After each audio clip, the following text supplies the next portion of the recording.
Hi, welcome back to My Life of Plants. I'm Newman. Today we're going to talk about having a healthy garden or having a balance. And I'm going to make this video for those of you that it may help out, and those of you that are already aware of this, then it's not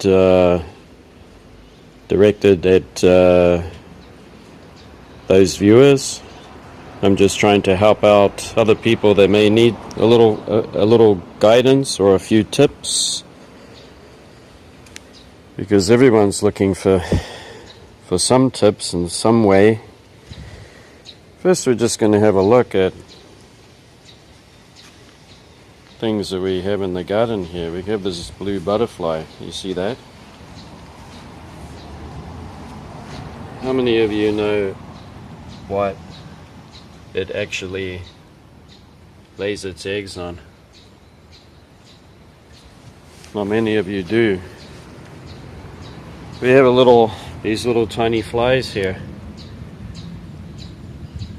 They kind of look like a metallic green buzzing around in the garden.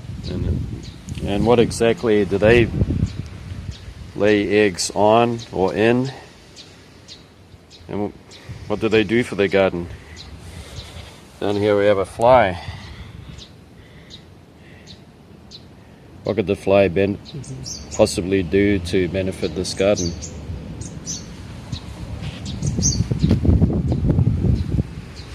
We will come over here and we're going to try to capture other things that are quite minute. Here we have this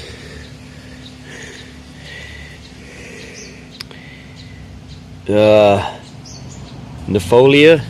It's native to Africa. It's a beautiful thing. It's just coming into flower here. It's providing nectar for many bugs in this garden. And over here we have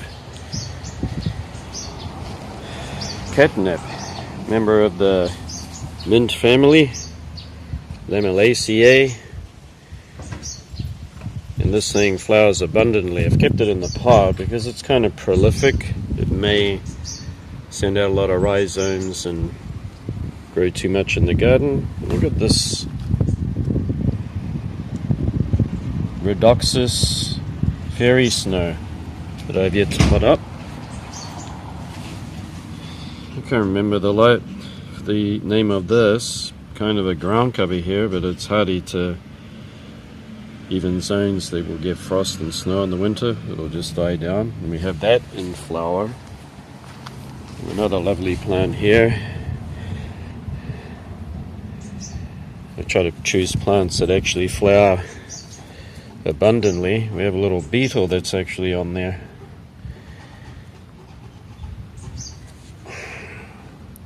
These are attracting insects. We have some flowers on the Venus flytrap. And it looks like the pill bugs have gone inside there and died. They've had a nibble of my...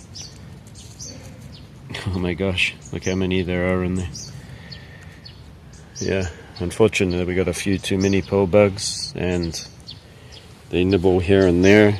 I've absolutely had a feast on that. Got some flowers opening on the agapanthus, which are a kind of a lily native to South Africa. They can be a bit of a pest, you have to be careful. We got a lot of these ferns here growing. Resurrection ferns. Got a begonia. We've got this particular plant that I haven't said the name of it enough to remember, but it's come into seed, so it's going to distribute the seeds. We can catch a glimpse of what the flowers did look like, which are here, and it attracts a lot of bugs, a lot of insects. And we've got this here, which is gorgeous thing. And it doesn't have the name of what it is at all, but look at these flowers, aren't they fantastic? Look at that. They're so attractive. Look at that. Isn't that as equally as beautiful as an orchid? It certainly is, and it flowers non-stop. Once it gets too leggy, I'll cut it back. It's got a lot of buds, and I've got this lovely thing here that I actually thought it was a lobelia, but the flowers are a little bit different, and I'm not sure, but I've planted it in the ground here, hoping that it'll spread. Okay, so we're just looking at plants in flower. This daisy here, we have this kind of a lily that grows from little tiny bulbs. I actually want to grow some more of those. We do have some that have grown over that side, and we've got this lovely daisy here. It's attracting a lot of insects. We have a much larger agapantha providing nectar. Okay, so we got something here. Look, we got a grasshopper. It's trying to jump away. And what do they eat, and how much, and how many are there?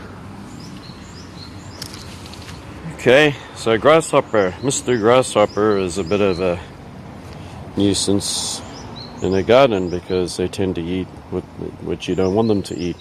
We also have vine tree hoppers, and here's one right here, if you can see it, right there. It's trying to hide. Might want to pull out some insecticide and spray all of these guys because they lay eggs into the stems of these shrubs. They're a pest. And how many are there? Do I have an infestation? These are the kind of things I got to think about. Up here, we have this beautiful Chrysotoxum. And what do you know? We're just in time because it's just starting to flower. But if we look at all these buds, they don't seem to have any pests. And if they do, they probably nibbled it here and there, but they haven't been able to multiply to the point that they cause significant damage. So you can say that these flowers are pretty pristine. With our naked eye, we wouldn't be able to see if there's any damage on there, but there would be. There would be the odd thrip here and there. Possibly aphids have tried to land on it. And in the bottom here we have this big huge carpet of, this is actually a herb that they eat in Japan. And it smells beautiful. Got a very aromatic smell, and we actually take the leaves off and we wrap the rice inside it with some raw fish and we'll eat it. Down here, this is attracting a lot of bugs too, right? There's so much going on, there's so many plants flowering and so much growth that I haven't stopped there. Whenever I see a gap, I try to go to the nursery, I try to look for another plant to grow. I've got a impatiens here. Impatiens, very, very easy to grow if you live in a temperate climate, maybe Florida, in countries and states like that. For those of you who get a frost in the winter, you might have to rescue your plants. But in Florida, they would grow easily and they flower abundantly and they attract butterflies and they attract a lot of bugs. But what bugs are we talking about? We're going to get there soon. This is a bulb plant, and I can't remember its name. Sorry about that. It's going to come to me sometime, but it dies down to a kind of elongated potato-like bulb. And here we have chrysanthemum.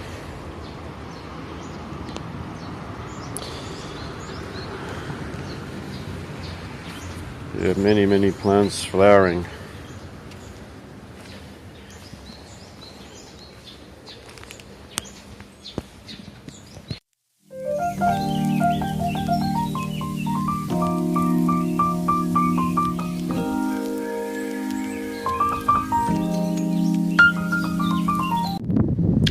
Alright, I'm trying to look into the camera here, but it's pretty hard to do so. You saw the garden and what was going on in there with the plants, and I tried to show you some insects that are in the garden at the moment. So before we get onto the subject, it's kind of going to be lengthy, or I hope not too long. I want you to pause this video, go get yourself a cool drink or a hot drink so that you can sit back, relax, and take all of this in. So go ahead and do that. Alright, if you did get yourself a drink, then welcome back. We're going to talk about how to have a healthy garden. So as you can see there, I showed you I hope I captured a Dendrobium crocetoxum that's just starting to flower. You may notice that all of the buds are are all healthy and nothing's dropped, there's no damage, and if there is, it's very, very minute or undetectable with my eyes. And so what's been going on? Well, I want you to do one thing. So the first thing I want you to do is to just stop reading about orchids. Stop learning about orchids. You've learnt enough. You've done enough. It's time to move on. It's time to take a look at your garden.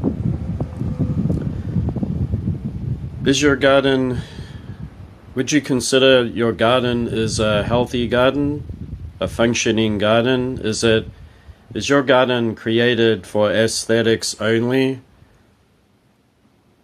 What is the function of your garden in the first place? Because I just want you to have a think about that. And do you even know the correct way to do gardening? Now, if we have a look at our whole environment, no matter what country you come from, the amount of damage that's going on to the environment is increasing. We're just doing more damage. So I just want you to just have a think about that. I want you to go into your garden. I want you to pause this video again. Go into your garden and actually have a look around. And try to think about what the purpose of your garden is. Is it for aesthetics only, or does it have another function? Does it have another purpose? So I want you to think about if your garden is a healthy garden or is it unhealthy. Do you think that if you left your garden and went on a holiday, you could come back and your garden still looks fine? Even without the caregivers or whoever takes care of the gardens? Do you think it would be fine if you just left it on its own? So I just want you to pause this video and have a look at your garden. Okay, welcome back. So, you may notice that a lot of us still have the old-fashioned garden, or the way that people used to do it. So you have your lawn. You have your plants. Your plants are, if you look underneath your plants or around your plants, it's a lot of you would have maybe mulch. You'd have stones as a mulch around the top of the garden, or bark, but there's nothing else growing there. It's pretty bare. You have one plant and then just all this bare space. Then you have your palms and your trees, and you have all your orchids attached to them. Then you have your lawn. It's cut every week, so it's very short. Is that the garden that you have? That's an aesthetics garden, a garden that is created like the inside of your house, perfect and everything tidy and dusted and clean. But to have a healthy garden, it doesn't work like that. So I want you to think about your orchids that are on your trees, or the plants that are around you. How many other plants do you have that are actually in flower, have flowers right now at this moment? And question number 2 is, I want you to think about how many plants that you do actually know the name of. Do you actually know the name of any other plants besides the ones you have in your garden? I almost guarantee that a lot of you wouldn't know anything.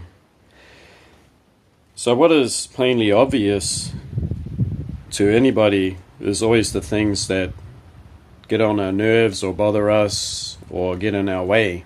And one of them is called pests. So we all know the names of pests. Everybody does.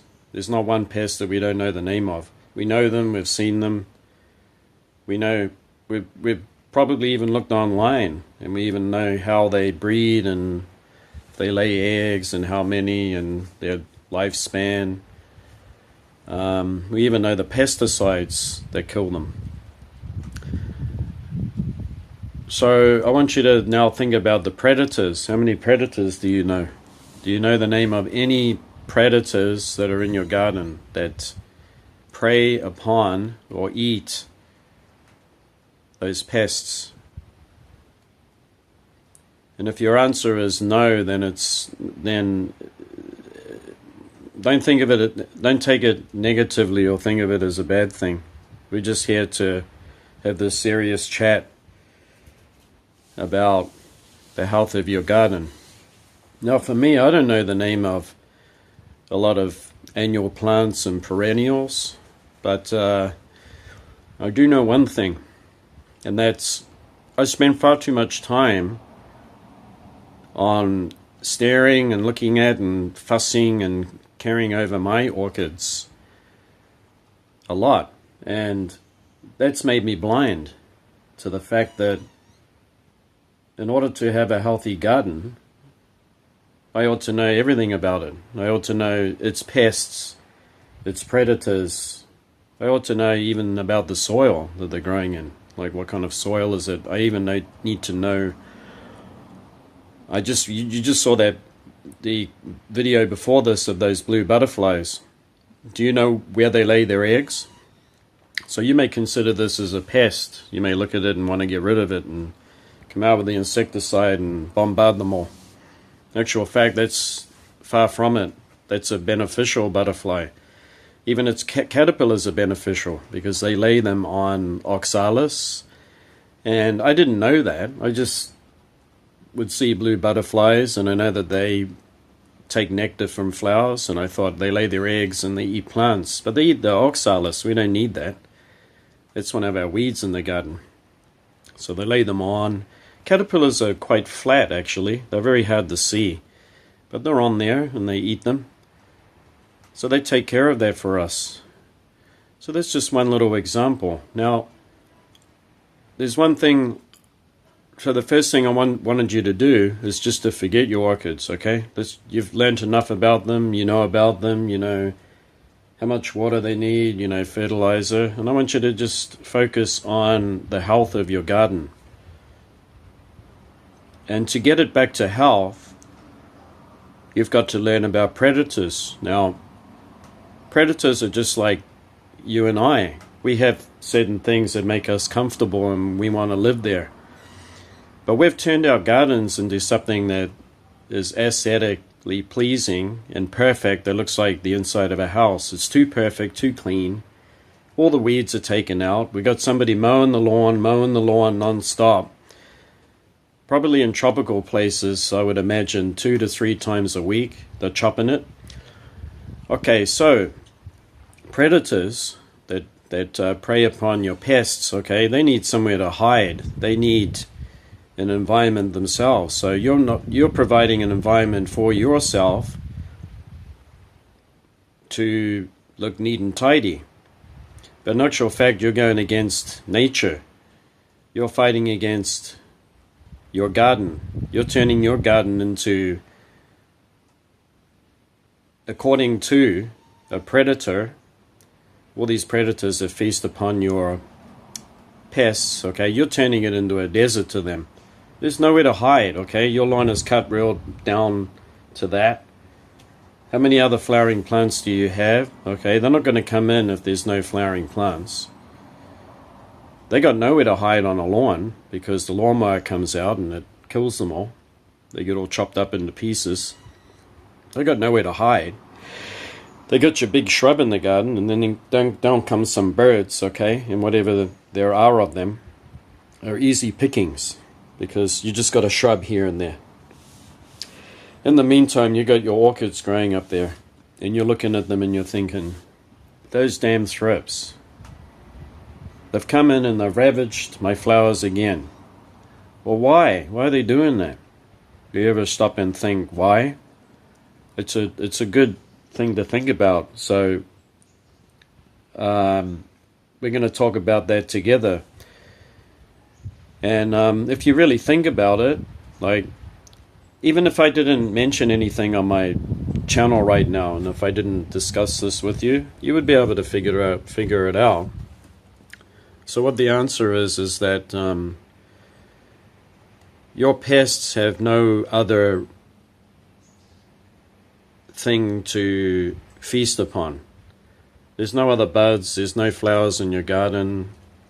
It's pretty bare, okay? So the thing that sticks out the most, or is the most prominent, is your orchid, because it's got this big juicy flower spike on it, and you love it and you want to take care of it, but you're not taking care of your garden, so that your garden is quite bare, right? You might have a tropical vine that flowers once a year.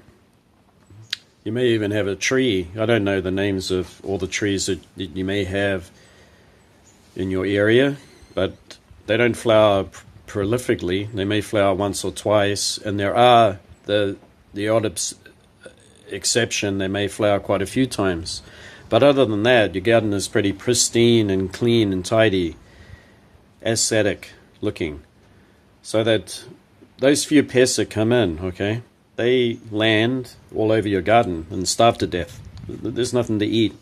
They got no buds, and they can't really multiply. But as soon as a few of them get on those buds of your orchid, they breed super fast. Now you're thinking, oh, where's all the pests? I mean, where's all the predators, all the ones that feed on them? Well, they got nowhere to hide, okay? So there's very few of them. You know, very, very little predators in your garden. And the ones that do manage to find your orchid and feast upon your thrips, they have a very low, there's a very, very, very low percentage or chance that they can even find that. And by then, the pest has already done the damage, because generally, if you check up about pests and predators, the pest is the one that breeds the fastest, because they have to in Mother Nature. If you think they are on the dinner plate, they are there as a food source for other insects. So generally they have adapted to reproduce faster, to be able to survive the amount of damage that they go through. They lose, you know, I mean, aphids are eaten up all the time, so they got to breed fast to survive. It's part of Mother Nature. So now that we've got that out of the way, the next thing I want you to do is I want you to start to learn about predators. So we're going to start off with predator number 1. Put a little image on the screen there, and it's called a pirate bug. Now these things are easy to overlook because you just see beetles, okay? Very hard to distinguish one species from another, because there are just literally hundreds or even thousands of species and varieties of beetle. But this particular pirate bug, okay, is a predator. It will attack and eat aphids, and it will eat thrips too.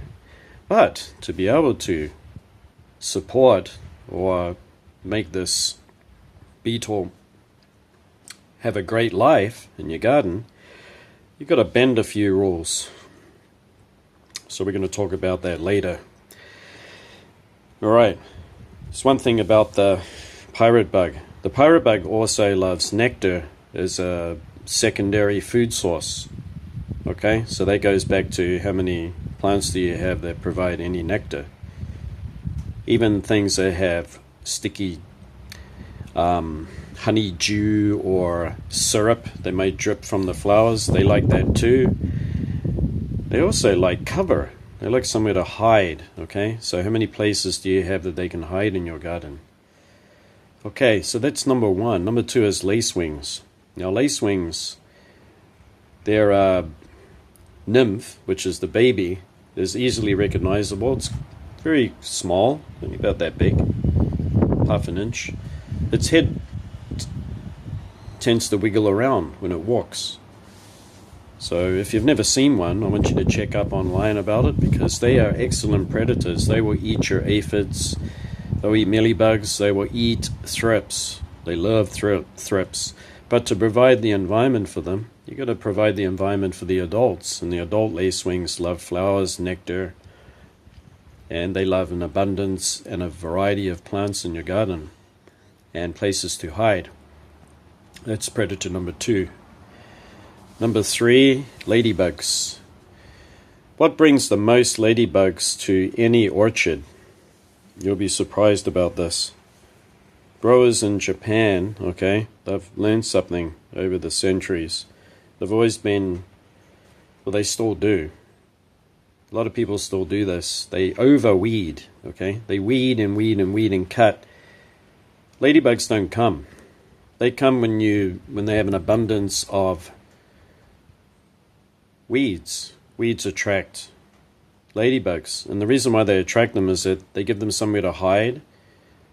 The flowers give them a second source of food.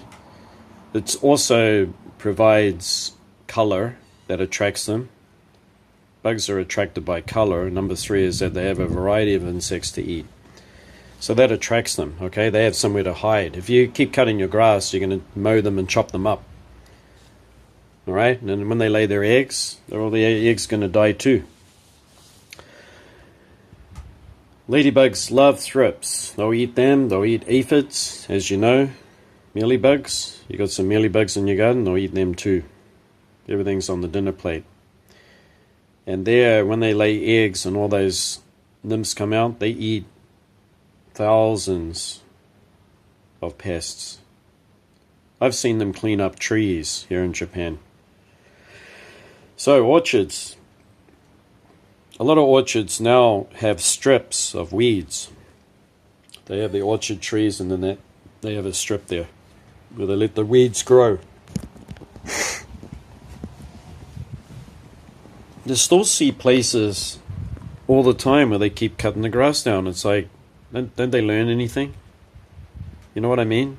It's like things should start to get a little bit more obvious. The more that you cultivate or grow something, more obvious things become. So we're going to get on to the next predator that you can have in your garden if you provide space for it. Okay, we've had pirate bug, we've had lacewing. Okay, the next one is a robber fly. Now those can be small or really big. Robber flies are excellent at killing beetles. Now we got this big beetle, big metallic chafer beetles. Now they're big. These things eat everything. They not only feast on pollen, they'll eat the whole flower. They'll decimate all of the leaves on my hydrangeas. There's nothing there to eat them. But if you provide that long grass, you're going to get robber flies. Robber flies love those beetles. And they have a big proboscis. They fly up behind them and they wrap their sticky legs around them and they shove their proboscis in and they suck all their juice out and throw the ectoskeleton away. You get those if you provide the environment for them. They're not going to come to your pristine garden with no environment for them. They're going to stay in the forest there or the jungle. And if you check those orchids out, they're all grown on trees and they're all pretty happy and healthy. And I'm not talking about an introduced pest to an environment. That's a different issue. Okay, that's something that's not even the natural working of things can take care of. Okay, there's always introduced pests. Okay, I think that's about it. Okay, now we've learned about predators. Okay, the next thing I want you to do is you're going to go down to your nursery and you're going to look for all of the plants that flower a lot. They could be small shrubs, they could be perennials, which means that they live for many years and then you just trim them a little bit and they flower again. Could be annuals too. And I want you to go down, I want you to just get away from your orchids and I want you to learn more about those. Because as soon as you do, and you introduce those into your garden, you're going to see a big difference in the health, the overall health of your garden.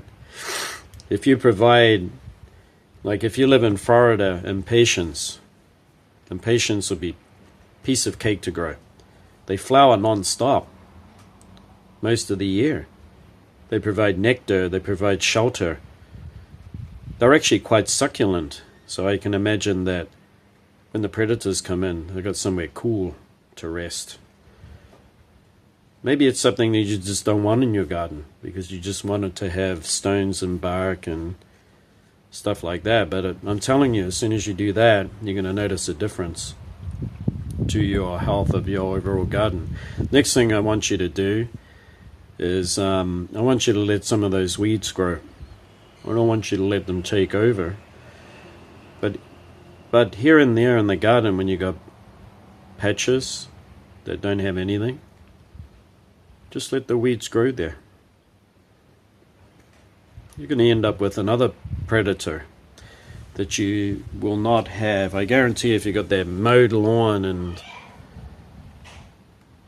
all the weeds are pulled out, you won't have crab spiders. Crab spiders breed fast. They love grass and they love to rest on flowers. They'll eat thrips, they'll eat flies, they will eat all kinds of bugs. And jumping spiders love weedy areas, and jumping spiders are fantastic because they will eat a variety of your pests, and you'll end up with orb web spiders as well. You will end up with a big variety of natural predators that you never ever had before, just by providing some weedy areas. And if people come around and they don't understand what's going on, they think that you're a little sloppy in your garden, I want you to help them out too. Educate them a little bit about what it is to have a healthy garden. And you can let certain weeds grow and they can still look pretty good in your garden. And I guarantee that after talking with your friends and introducing what these particular weeds do, they're going to appreciate weeds and look at weeds in a different way than they ever did before. I also want you to make sure that you look up these weeds so that you learn a little bit about how they grow and multiply, because I have some that are classed as weeds in my garden, and I put them into pots. And then what I do is I bury the pot halfway into the soil so that these particular weeds have a barrier or a wall that they cannot cross over, which makes it easier for me. So I want you to just go down to that nursery, and every time you have spare time, just forget the orchids, okay? You got lots. The orchids, you know a lot about them. It's time to become an expert on the plants that provide a great environment, a healthy environment for your garden. And that about wraps it up. I hope you enjoyed watching, and please leave me a comment and get back to me. Share this video with friends. If you have any questions, let me know. I'll tell you honestly, because my garden is like that now. And yeah, I just want to say that I don't have thrip infestations. I don't have any infestations of anything. We have a plum tree. This plum tree is a magnet for pests. It will get scale insects. It will get aphids. It will get vine tree hoppers, which are bugs that have a proboscis that likes to suck juices out of your trees. An easy and natural way that's better than using pesticides is just to trim the tips off. Those succulent, juicy tips are what the bugs like to feed on, and they congregate around them. And if you just prune your tree like I do, you're pruning off all of the pests, okay? And in the meantime, you haven't used pesticides. So there's one predator, and it's a super predator, and I just remembered it while I was talking about the trees. And those are predatory mites. Now, predatory mites love a humid environment. They love plenty of vegetation, plenty of flowers. You need to have weeds here and there, okay, like I was talking about. Not everywhere, but in pockets. You have to stop cutting your lawn. And if you do cut it, I want you to tell your gardeners, if you do have a gardener that does it, could they leave strips where they don't cut it? Maybe it might be the circumference of it, or it might be that they come in and they mow and the strip going around the edge is left to grow long. People are going to ask questions, but you're going to educate them on why you're doing it. And when you provide all of these things that I've been talking about, you're going to get more predatory mites. Predatory mites are hard to detect with your eyes because you could mistake them for two-spotted, one-spotted mite, flat mites, all of these ones that feast on your plants that you know. But in the meantime, you got predatory mites, okay? And you want to do everything that you can not to use pesticides, because as soon as you use it, okay, you're going to set back your predators every time. You're going to destroy them too. I have a fungicide that I've been using on cacti because I live in the tropics here. It's kind of like Florida. And it is a sulfur-based fungicide. It's not harmful. It's not one that you got to put mask on and everything like that. And all it is a kind of a sulfur, so it has no effect on bees or wildlife or anything like that. All it does is just makes it hard for the rust to accumulate the whole cactus. It sets it back, makes it hard for it to grow. Okay, that's the only thing I've been using. I've had aphid infestations on some flowers, and I just cut them off. I'm not going to use pesticide. I'm convinced now that this is the way to go. It's the right way. And if you don't think so, I just want you to look into that. I want you to become an expert on plants that provide environments for predators. And the more that you get into it, the happier you'll be. By the time that you reach a point that you have what you need in your garden and you've set that environment up, you're not going to have infestations of thrips. And the reason for that is that after you've provided all of these plants that flower beside your orchids with many, many varieties of perennials, and you let those weeds grow, you're going to end up with thrips that come in and they got multiple places to go to. They're not just going to go to the orchid flower. They've got plenty of places to go. And every time they go to a place in the garden, because you've got an abundance and a huge variety of plants now that's more natural, they're going to run into predators that'll eat them. And then you're going to end up with what you call balance. A nice balance, okay? And so that's what I wanted to talk about today, and I hope you enjoyed watching. And remember, I'm no expert. I don't know the names of everything, and I still learn every day. But what I do know, I'm trying to share with you guys, and yeah, I hope that was educational. My program is not only a plant program, it's an educational one too. And until next time, we'll see you, and take care. And most of all, I hope your orchids thrive, and I hope they're nice and healthy, and I hope they flower well for you once you start on this new journey to make your garden,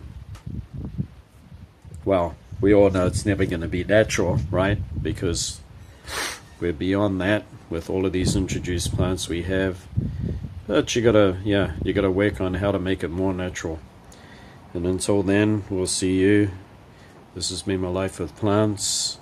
Don't forget to leave a comment and share this video with other people that may need help with their gardens.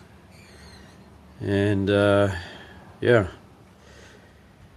we'll see you back next time. You can have a little look at this orchid, because it was kind of catching my eye as I'm talking. See this little thing here? It's a native of some higher altitude mountains in Japan. It's unfortunately not fragrant. They look like pansies. Comes from a little potato-like bulb. Grows up, dies down in the winter, comes up again. Actually, it came up and I was really wrapped. I didn't think they would come up. I thought, oh, give it a try, and yeah, I just water them to keep them moist in the winter. I give them water every now and then to make sure the bulbs are not too dry, although it likes a dry winter rest. But they're very beautiful little miniatures there. A little easier for me to grow than if I had mounted plants in here in the house. That would be very difficult to keep them moist, wouldn't it? And I do have this Miltonia here that has beautiful pansy-like flowers that are kind of look a little like that. They're yellow and purple, and it's called a Miltonia DQ. Okay, bye bye. Thanks for watching.